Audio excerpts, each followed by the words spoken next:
friends. Yeah. Yes. Well, Mr. Offerman, last week you posted a picture on Twitter of yourself voting in front of the building that served as the very Pawnee City Hall from Parks and Rec. That's right. You voted, amazing.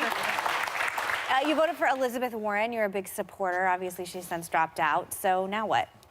Now we have to make a less smart choice, apparently.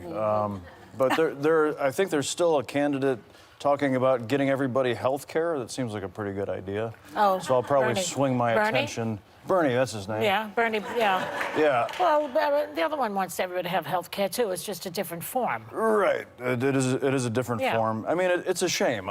We had such an amazing spread of choices.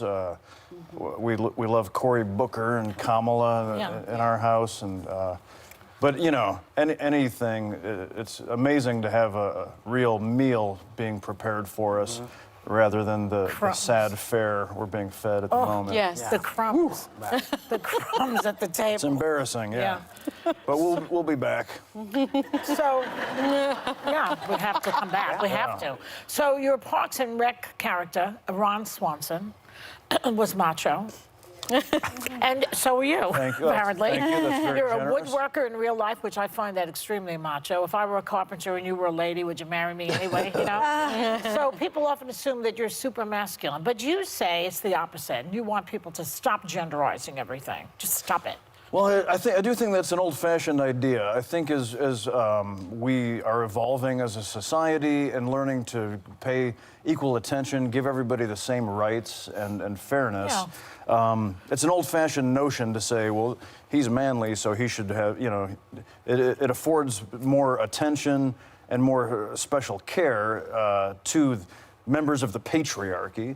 And yes, I can chop firewood, but my sister can chop firewood better than I can. Yes. Yeah. And you know, all of these things are becoming much more fluid, and I think if we keep an open mind about that instead of genderizing, maybe your little girl wants to learn to use a hammer, maybe your little boy wants to sew an amazing crinoline skirt like me. I think sewing is amazing. I feel like that's as much of a superpower as woodworking. Absolutely. All these things are wonderful. Cooking, they're all... Making anything with your hands is a great way to say I love you to somebody else. And whether you're male or female or non-conforming, you can do those things. So I say let's loosen up the idea of like, that's for boys and that's for totally girls. agree. I love with that. Yeah. Everyone should use a hammer, by God. Yeah. Yes. Yeah. I love that.